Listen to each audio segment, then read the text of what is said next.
Welcome. My name is David Eicheltz with David Richard Gallery, and we're at our location in Santa Fe, New Mexico. And today, alongside me here is Rebecca Allan, and we're going to be talking about Rebecca's work. It's our current exhibition in the gallery. It's called In Voltaire's Garden. And we'll tell you a little bit the background on that. So welcome, Rebecca. So what I'd like to do today is, Rebecca's new with our gallery, and but she's been painting for a long time, and her practice is very interesting because it touches on a number of different media. So she herself paints and a variety of media, but she also incorporates music and poetry in sort of an environmental activism is part of her ethos and her practice.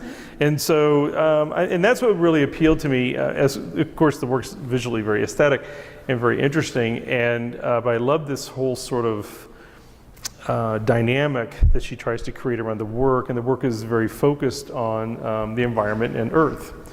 And so that is part of the theme. There's two shows up right now that are going on. So Rebecca's work, it's called In Voltaire's Garden, and if you, those of you looking at this digitally, you can look online at the images, but you can't see it obviously on this camera. We're facing a painting that's actually from Europe, and what I did was divide the gallery sort of diagonally, and this side of the gallery is largely focused on paintings from deciduous forests, both here in North America and in Europe, Northern Europe. And the other half of the gallery is Rebecca's other interest, which is deserts. And so she's painted in Lebanon, and she's painted throughout the Southwest extensively. And so you might think that's kind of diverse and unusual, but what's interesting about this work and what ties it together is the cohesiveness of Rebecca's interest, which is the environment and basically preservation of the landscape, and really ecology is when I think about it, because it's how human beings and plants and the whole ecosystem live together. And that's really the interest, and that's then where this multimedia aspect comes into your performance aspects of your work and the visual part of it. But there's also a very interesting painting style that Rebecca has developed over the years, which you can see these have landscape sort of elements or sort of a suggestion, but they're very abstracted. And that's part of what we'd like to talk to her about today as well. So I think what I would like to have you do with that as sort of the background, so you sort of understand the curation of this show. And also being in New Mexico, we really felt like we had to have her beautiful paintings from Taos, because she really loves the New Mexico landscape. So what I'd like for you to do is talk a little bit more about the activism side before we kind of get into more of the formal, or if you prefer to do it the other way around, that's fine too. Sure. So, but if you'd like to talk a little bit more about some of your other projects where you've incorporated the chamber music and poetry and more of a, what I consider kind of a performative aspect. Yeah. Well, thank you everybody for coming this afternoon, and David and Richard for curating this beautifully and thoughtfully organized exhibition of the work. I want to talk about that a little bit more, and about the power of curating. Yes. We could save a minute for that. Yeah, because we've been exchanging emails about that, so yeah. Which is very important to our conversation today. I'll start with a few words about the working process. My training is really rooted in the history of mid-century abstraction, looking back to American art of the early part of the 20th century, both in spirit and in content, and also in technique. And so, you know, when I look around the gallery at the works you selected and the way in which they communicate with the Earthscapes exhibition, I think a lot about what artists like Marston Hartley and Arthur Dove and Georgia O'Keeffe and others taught me about developing a language with which to see the world, and to see the world as a whole, but also to see the world in the striations of a canyon, for example. And then bringing that forward into the gestural power of artists like Joan Mitchell and Jackson Pollock and Lee Krasner and all of the mid-century artists that took that language toward the experiences that they were having post-World War II and trying to define a language of American painting that also was rooted in their interest in the study of psychology and the growing practice of understanding the connections between the study of the psyche and the study of creativity. So those are some of the underpinnings of my training as an artist. And I really value that training and value that education. I still reach back to the academic aspect of working in painting, which is a gift for all of us. So that's, in a way, connected to my activism and my relationship to music and to poetry. Music is very much a part of my day-to-day life as an artist because I live with a composer, and through her work I've been able to understand more about how the experience of our communication with nature has been interpreted through music. With Laura Kaminsky, I've collaborated on some multidisciplinary work that has revolved around specific communication around climate change through our project called the Crossroads Project. And I think we talked about that last year.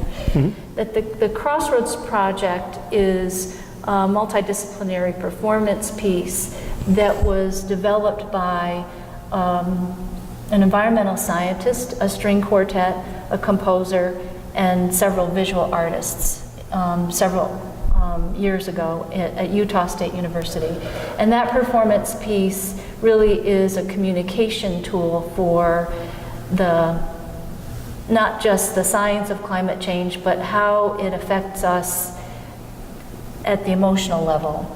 And the Crossroads Project really is a whole other conversation, but mm-hmm. it's a part of what has allowed me to think about my work as a painter in a broader sense as a form of communication about the ravishing beauty of the earth and helping people to feel that, you know. I was talking with a friend of mine today, Renata Aller, who's a photographer who has a show at Chiaroscuro Gallery that just opened yesterday. And we were talking about the whole impact of current political destruction on our protections to the earth. But at a deeper level, I think what we try to do as artists is to filter our own experiences through our hand or our tools, and then to find a way on the canvas, in my case, to then catalyze an experience for the viewer that is not necessarily my experience, but catalyzes something within you that allows you to feel or remember or become curious about this place. I mean, this is an abstract painting, but it's also a place. Mm-hmm. And she's pointing to Voltaire's garden, which is the choral piece. Mm-hmm. I love the word choral. Did you use the word choral? Mm-hmm. C-H-O-R-A-L? Oh, or no, but you could do it that way. Yeah, that's what Since we're just talking about music. Yeah. Living in this world of dishonesty anymore. Yeah, that's what I meant. Oh boy. Yeah. Anyway, when I talked about it's a place, a painting is a place. It's a place to be. And it also might be representing a literal place. This painting, the color world of this painting and the gestural marks in this painting originate in Lebanon from a trip that Laura and I took to be visiting artists at Lebanese American University a few years ago. But what really struck me, David, was the hospitality of the family that we were staying with, and the groaning table full of fruits and vegetables, the Mediterranean pomelos and lemons and pomegranates and all of those fruits and vegetables that are not as easily to find in New York. But that hospitality and also the colors of the textiles in Lebanon were the genesis for this painting. Which is interesting because the colors are so lush. Yeah. And so you don't think of necessarily sort of a desert or sort of Right. a area, but yeah, Right. but that's I think what is very interesting about the work, and we'll get to that, is in terms of this very lush approach you take, and the way not only just the brushstrokes but the methodology of application, because there's a lot of layering, a lot of depth in the work. And but the other thing too with your activism, I think, though, along that line though, is not that you're like a rebel or anything, but I mean, is the subject matter you touch on, like the watersheds and things like that, is to sort of looking at fragile components and sort of a nexus components, where the stability of those elements in our landscape become very important to support, animals and plants and humans.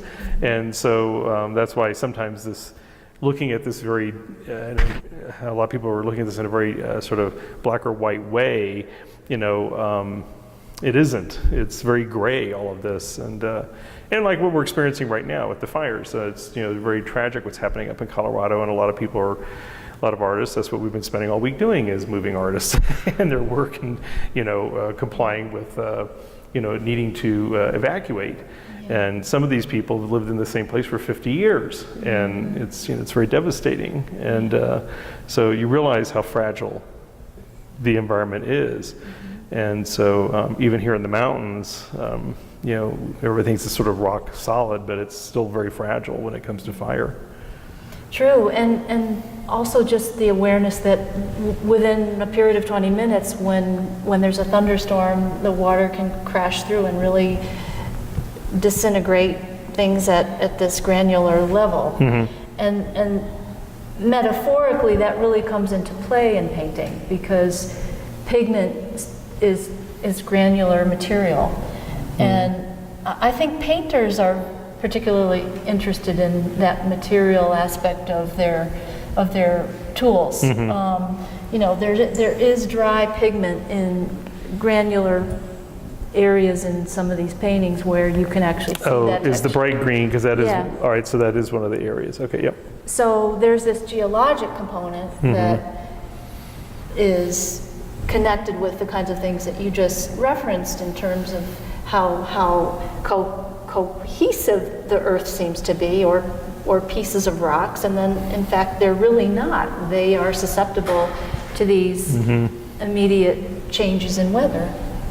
Yeah, and that's the other show that she had mentioned about, which is adjacent in the next hall over, is called Earthscapes. I didn't particularly want to call it landscapes because with Rebecca's work, these aren't really landscapes either per se. And what I think is interesting, because the other group of artists include people like Gregory Botts and a very well-known and beloved figure here in New Mexico, Forrest Moses, who's been painting for decades here. There's several of his paintings in there, and then Stephen Hayes, and then young guys like Shane Tolbert and Christopher Benedict. And what's interesting is when you were just talking about that, it just reminded me, what's interesting about that other show too is they're not literal depictions of landscape. And it's because that's not what the artists are trying to do. What they're trying to do is capture the emotion and energy they feel. They're trying to convey their experience of the landscape via their paintings as opposed to a literal recording or depiction. Yeah. And Gregory Botts, for years and years and years, has always conflated literal imagery with abstraction. And it's because he views this whole thing about the Earth's rotation as sort of a building and decay cycle. It's just constant, it's constantly happening.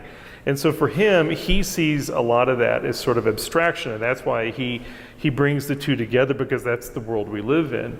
And interestingly, and even though Shane Tolbert doesn't know Greg or vice versa, Shane's work, he lives out in Ghost Ranch, some property out there, and has been very fascinated with studying sort of the moon cycles and things like that, and looking at the moon a lot at night and looking at the Earth at night from moonlight. And again, he's looking at these cycles of lunar and solar cycles as it's sort of this building, but at the same time, while the Earth is building, part of it's decaying. And so when you're in places that are very pristine, ecologically speaking, like Ghost Ranch and some of these areas here in northern New Mexico, the decay you've seen hasn't been because of man going in and just moving and rearranging.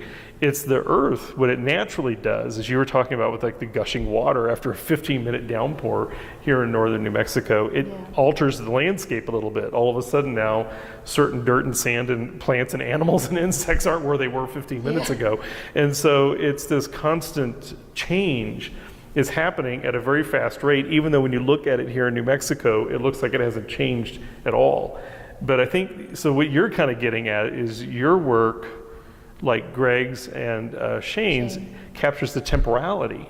So it really is sort of a time lapse, is what you're saying or describing, it seems like, is what your work sort of captures. Yeah, I hadn't thought about that at the time lapse aspect. Just thought of it. It's really, yeah.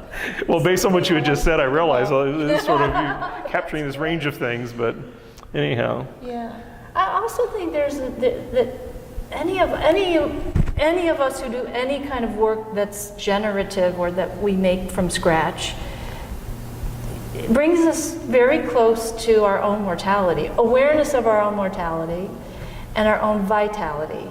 And it's not an easy edge to live on, David. You know this.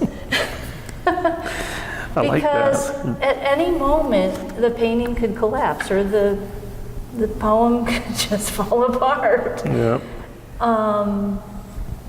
And so I do recommend it, but I'm telling you that it's not so comfortable. Do you want to say more about that? I just feel like at 55 years old, I feel like, you know, I'm rebuilding endurance every day. And why? Because there's some force within me that wants to make work, that wants to work every single day and at something. And maybe that's just putting in a garden or writing a good paragraph about another artist's work. So I feel that that's something that we all have in common as people, that we all are driven by a desire to make something of our day. I love that. There's a wonderful title of a book by Kenneth Koch. Maybe you'll know it, David. Making the Day, or something like. The poet gets up in the morning and she makes the day. And I think we all get up and figure out how to make that day happen. But I want to talk a little bit about the aspect of how a painting evolves. Right, because for those of you in the audience, I don't know if you had a chance to kind of examine these, and we've been living with them for a while, but one thing I noticed is this immediate lushness when you look at Rebecca's work from, image and what have you. And then when you're upon it, there's a lot of contrasts in these, which I guess really does reflect what's happening in the landscape, because it looks like there's these very translucent passages, there's very saturated passages. You also have a range of values in here, a lot of neutrals, and then you have a lot of these areas that are, The peels. yeah, well, they're very, are these actually peels or these Yeah. actually apply? Oh, There okay, are so that peels explains in it. these, Okay. skins. Yeah, and so they're very much more textured and have just a lot more surface action going on them. I'll just jump in here to tell what that is. So peel collage is a technique that I kind of developed after realizing that at the end of, I work in acrylic and so it dries quickly. So at the end of the day, there was a lot of paint that was just drying on the glass palette. And I wanted to do something with that, so I started to wet it, spray it down, and then peel it up off the glass with a razor blade, and to treat it as a skin to collage with. And you know, collage is such a central practice of 20th century painting, going back to Picasso and Braque and Anne Ryan, but even going back many centuries and looking at Chinese and Japanese papermaking. So I looked at that as a material that could be applied onto the surface of the painting in areas where I wanted to just call attention to a corner or create a transition from one space to another. And so you'll see, if you look carefully, you can see the peels. There's a purple peel there, and they're just very thin skins of paint like seaweed. And you know, I think many contemporary artists are interested in collage because it allows us to take a material from one realm and put it in another realm and give it a different meaning.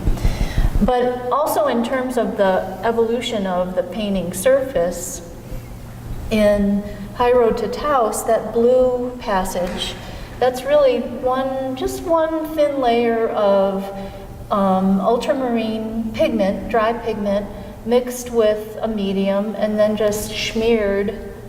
That really is a technique onto smearing into the surface of the grain of the canvas.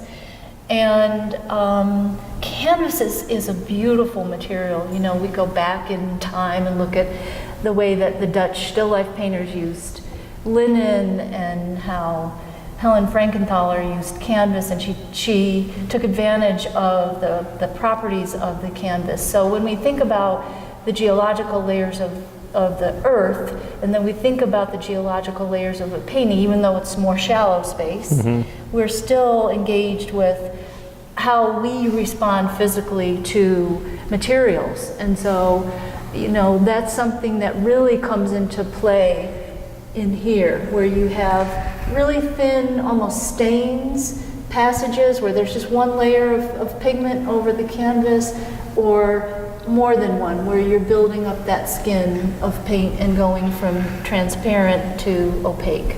So in a lot of ways, then you're using the materials to be both your sort of literal and metaphorical tools versus the visual imagery. Yeah. So there's more, the materiality and the physicality has become more of how you sort of play between those two, or create tension between those two versus the visual imagery. Because most of your visual imagery is definitely abstracted, and many of them, though, like that one, definitely reads more like a sort of a canyon or a rocky area or something. And so depending upon how rocky something is, seems like, you know, or how flat or little vegetation it has, sort of keys how literal your work looks, I guess. It does. And So- even in those small works on paper that you hung around the High Road to Taos, those really have to do with kind of, let's look as though we're looking at a cell to this snapshot of the landscape. Is it a mesa? Is it a valley? Is it the Pedernal? Okay, let's snap that into focus and pick out here and there little bits and pieces of things that will help me make a reference to how far away this juniper is from that piece of rock. because it's exciting to work that way. It's exciting to live that way, to go outside and say, I'm this far away from Louise, and there's Richard, and I'm alive, and there's space between us, and that's something that comes into play with painting, I think. So I didn't realize you'd looked at it that granularly. That's interesting. If you think about, I'm going to try to reach back a little bit further to John Marin's seascapes, and you feel him looking at that water and communicating about its turbulence because of where he's standing on the boat, or the way that the composition lifts back up again and then takes you back down. It's like dance. It's like choreography. We're what was that novel about the wrestlers? John. It was made into a film, and it was about the culture of wrestling. And he describes this whole experience of, just we have no control over the fact that we're catapulting through space. So as a way of taking hold of that sensation of catapulting through space, that's what painting does. It helps us put anchors down in the landscape. Here's a peel, boom. There's an anchor, there's a space to rest, there's a place to fall off the cliff. So the peels, though, you use them more than, it sounds like, to kind of highlight a very specific area, or do you feel like since you've talked about them in sort of like hinder regions of the painting, is it to you a way to keep it cohesive and the composition more integrated? It is, and it's a way to create a chromatic echo across from one place to another. Oh, because you're pulling it off of the glass mixing palette. Okay. I want there to be some effort on the part of the viewer to find those things, or even like discover them. Yeah. And even in these smaller pieces, like the one there in the corner, you can tell right away that's it's sort of like ridges or mountainous areas, and they're just these swaths of color. But in that painting, though, and it's very small, it's work on paper. That conveys much more of an emotional evocation, it seems like. There's something about those colors and those color palettes or something.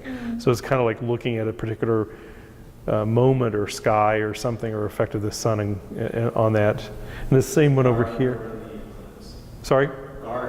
During the eclipse. Oh, that's right. That's the garden, the eclipse. Yeah. Did any of you witness the eclipse? That was last August. Yeah, you did.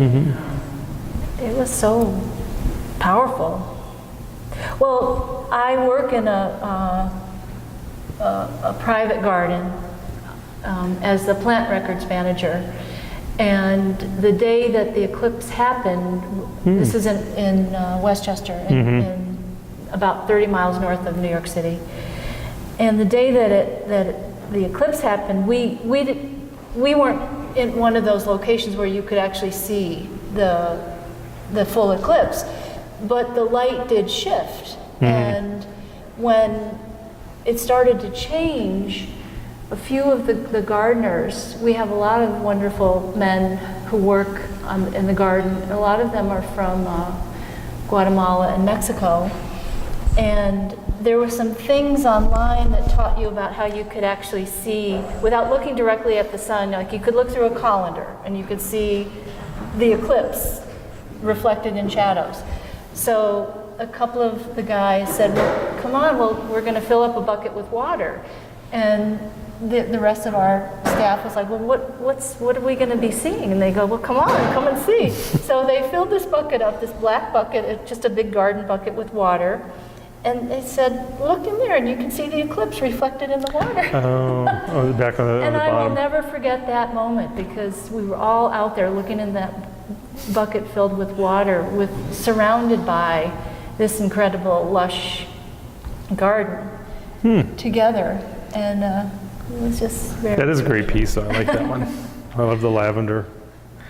So in terms of the curation, you'd mentioned that. So, Yeah. and you seemed sort of surprised when we had selected this arrangement, but I first of all had to sort of look at it thematically, and I realized, oh, these are sort of 50-50 divided, oddly, in terms of deciduous and desert. So I thought, okay, well, here we go. And so, and then in looking at it, I didn't want to have all the paintings together, you know, the big paintings and the little ones, because what ends up happening is sort of like the adults table and the children's table. And so, you know, and it's just, what ends up happening is, you know, nobody really takes seriously the small paintings. And so I thought, and we had such a mix of them, as you can see, it's about 50-50. And so I thought, okay, well, we got to work that out. So then I thought, well, now what am I going to do? And so I was looking, and so what I decided to do was link them by palette, you can see, but also by value. And you seemed surprised by that. And you said you'd never had them hung like this before. So just, was that a good thing or a bad thing? I mean, what's she going to say? She's on film, right? Well,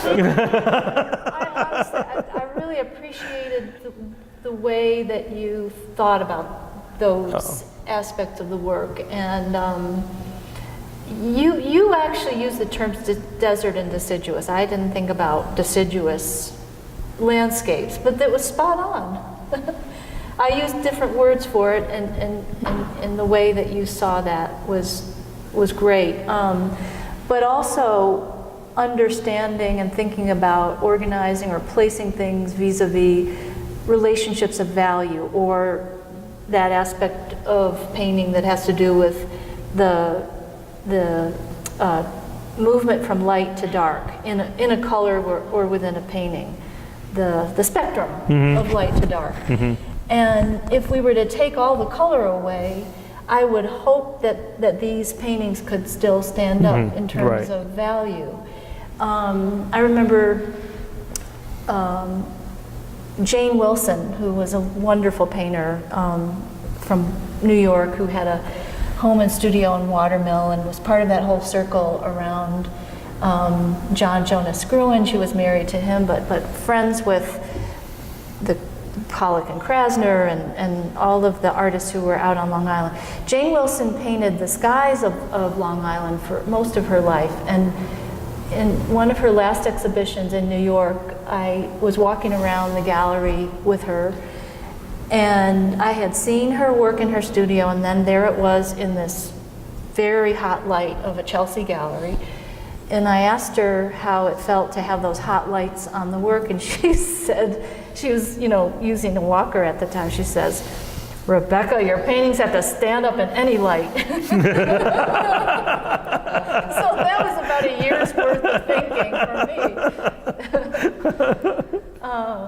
It's like, put your face on and get out there. Right, exactly.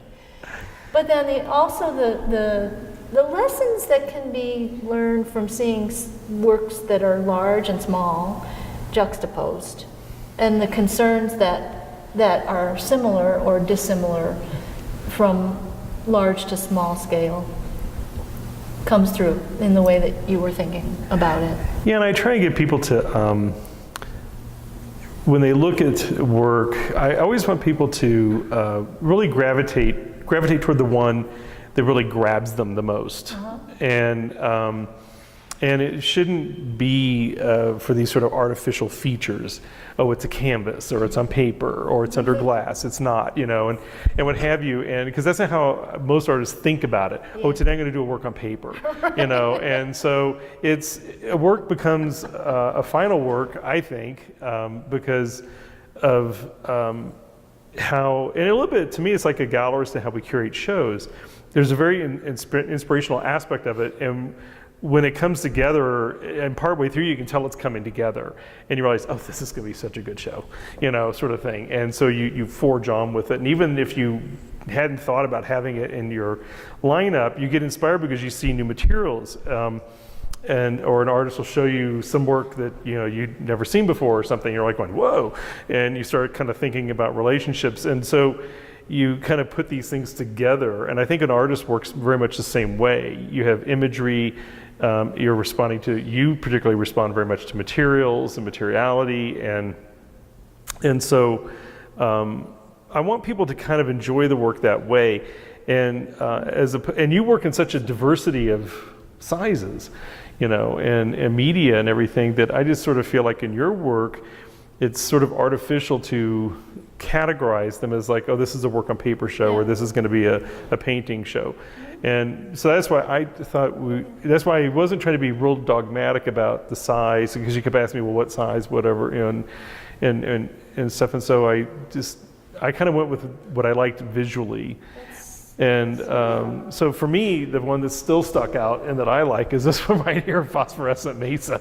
Yeah. It's just like, so like, you know, in your face, and it's just so New Mexico. But sorry, it's over here on the deciduous side, but I thought the colors worked well. So sometimes you have to pervert the protocol. And but anyway, yeah, it's just, and that's one of the smaller pieces, you know, in the show, but it's a very, very powerful piece. And that's the other thing too, is I thought your small works really hold a lot of space. And so, you know, and so that's why I thought, you know, we should really just get people, if they like a smaller work or something, then, you know, you should get that piece or engage with that piece. And I learned this actually from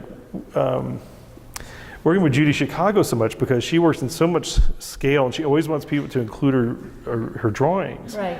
And you know, your tendency, even for artists, is to relegate the you know, drawings to like that little ante room or something, you know, and so, and it's like nobody looks at them then, you know, and so, or if you put them like all the drawings on that wall and the paintings over here, everybody's on this side of the room, and you know, and children's table. Yeah, and so I thought this just doesn't work, and so for the longest time I never mixed them. I just thought, okay, we'll do a paper show, we'll do a different show, but even then I realized that doesn't really work, and so that's why I thought we would try this. And I think this is the most extreme scales we've had recently in a show. And I really am very pleased with the way it turned out. And again, it's because the power of the imagery and the palettes and just everything in itself just can hold a lot of space. And it gave a nice breathing room for these bigger paintings. Because I think if these were all jumbled up together, it'd be too tight. Yeah. You know? Well, that's also something that's difficult to see in the studio. Mm-hmm. Because if you're really, I mean, my studio isn't small and it's not huge, but it doesn't allow me to see things from a great distance. So that's something that's possible with what you were thinking here. And I want to kind of say something more about the aspect of intimacy or intimately scaled works and larger scale works, and your comment about Judy, because when we were at the Camargo Foundation a couple years ago, Judy had a show at the museum in Bordeaux, and seeing her early works that were done when she went to Germany and through the Holocaust experience, a lot of those studies were not just beautiful works in themselves, but they also, you could see how those smaller works on paper became the centerpiece for the larger tapestry paintings. Yeah. So that just came to mind when you were talking about scale. And sometimes the studies don't 100% translate when you go into a totally different medium, like fiber. Yeah.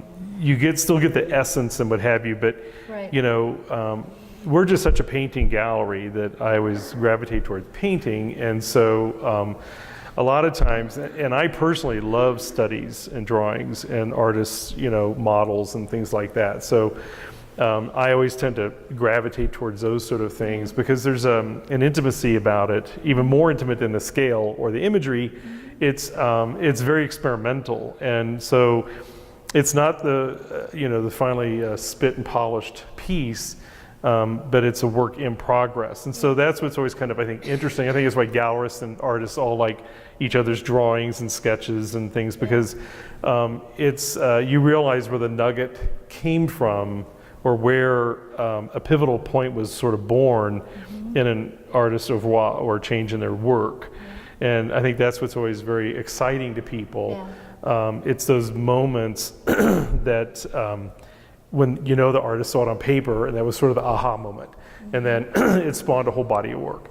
And a lot of people just sort of discount those, but those are probably the most valuable pieces, from a learning standpoint, because it's sort of, I think what it does is it shows the erasures, it shows the cross out, or sort of going over it 5 or 6 times to make it really clear it's this kind of an arc, sort of thing. And so it's that sort of dynamism that's happening on the page, and then how they then saw that and envisioned it into a much larger canvas or something, or sculpture. So I think those objects are very important, not as just ephemera, but just in and of themselves. And so it's very part of the process. Yeah. Well, I bet if we asked anyone in the room about their experiences with drawings, with works that were, initial or initiative kinds of works, everyone would have a different thing to say. It's interesting. Mm-hmm. Oh, yeah, definitely. And you brought a picture of this postcard here, or the that you have. This is to just, nobody can see this from where we're showing. I'll leave it here. Oftentimes I start on the floor with the larger canvases. Usually I do, because that's a bigger world, and it's a much bigger domain to get your arms around. And I want to have gravity. I want gravity to be my companion, so to speak. And so, to me, there are more unexpected possibilities that can occur when you pour from a distance, or you use a stick or something, like Bryce Marden would draw with these beautiful long sticks. And there's something about allowing the energy that comes from the core of the body out through the hand, and then has some distance to go before it hits the canvas on the floor. And you can also see it more spatially before it comes up on the wall, and more refinements are done at that distance. So back to the Yeah, because I had meant to ask you about that, because I had seen this picture. This is, I think, is on your website or something, or I saw it at the Rockefeller show or something. There was an image, in the catalog. and I realized, because I thought you always did these on an easel. I never realized you did them, started or had some aspect of it on the floor. So is it stretched or unstretched when you start on the floor? It's stretched. Oh, it is. So there has to be some tension to the canvas. Oh, okay. Up until recently, I've been stretched. I stretched my own canvas. Oh yeah, I guess it is. But there's a. You think about a drum, and there's some. What is that word, Laura? Resistance, but some flexibility, and you play with that when it's on the floor too. Yeah, you can take a look. It's up here. But it was just kind of interesting because it just, again, it was one of those sort of things we never talked about. And then I thought, I got to make sure I ask her about that. That's why your process, and also just this range. When you see more and more of them in person, you start realizing this huge dynamic range of saturations, densities, translucencies, and they're really sort of layered. Yeah. And again, that's where I thought maybe you were going when we were talking about sort of this element of sort of change and time, and because I was wondering if you were trying to connote that in some way, and this diversity of application of paint. Well, this is called From Geiranger Fjord to Pine Mountain, Kentucky.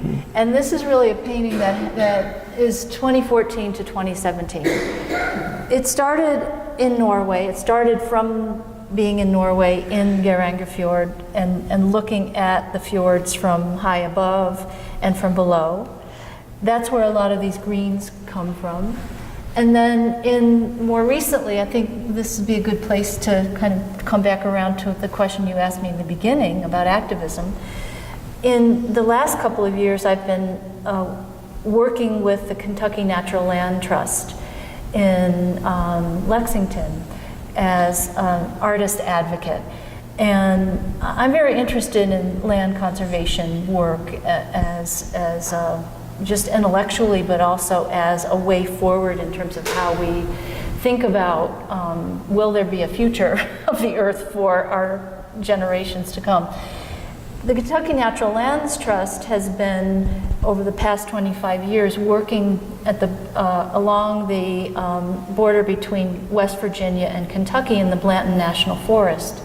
And they've been slowly buying up land along Pine Mountain, which is a 100-mile pristine corridor of unspoiled landscape on the surface, but in the deeper levels of the ground, it's like Swiss cheese, because that's Harlan County where all of the coal mining activity has happened.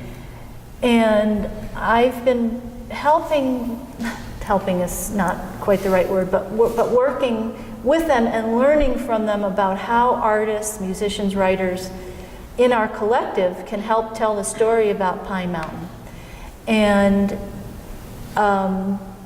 some of the folks from the Kentucky Natural Lands Trust participated in the Rockefeller Brothers exhibition in a talk that we had about what does it mean to be in a wild land? What does a wild mean today? And what does it mean when we create open wild spaces, such as the High Line in New York City? Or Washington, D.C. Or Washington, D.C., yes. So, I think I need a comfort blanket now. No, really. Aluminum? Aluminum, please. So, that's where it comes back to Pine Mountain, Kentucky, because that's where I see. I always kind of wondered that title. The upper layers of the green were painted in more recent times. So, works of art can really give us a way to track our lives over time. And I think that's something that I have to remind myself about, that is a way to cope with the difficult challenges of life, both interior and exterior, and a way to continue to be contributive and part of a larger community. Yeah. Well, and as you said, I think it was in the little piece you wrote that we put in the press release about how you still feel like there's still value and need for capturing the landscape in image. Yeah.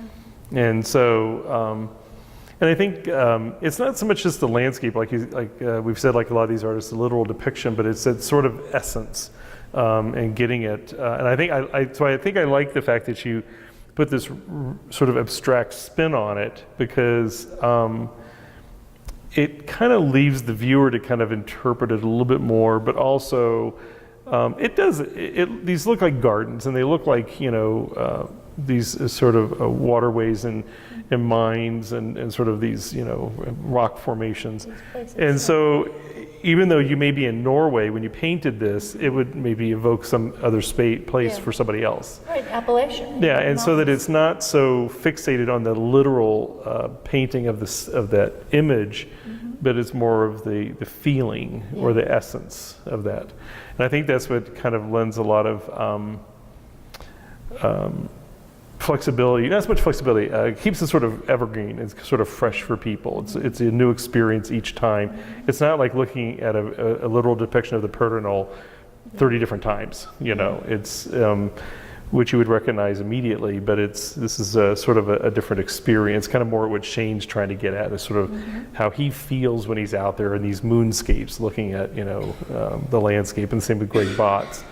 And so they really think a lot about what's happening underneath it all. Yes, I think that's something that really I respond to with this dialogue between these two bodies, these two exhibitions. Yeah, there's a lot of density of thought about each one of these, even though each one is very beautiful and spectacular in and of itself.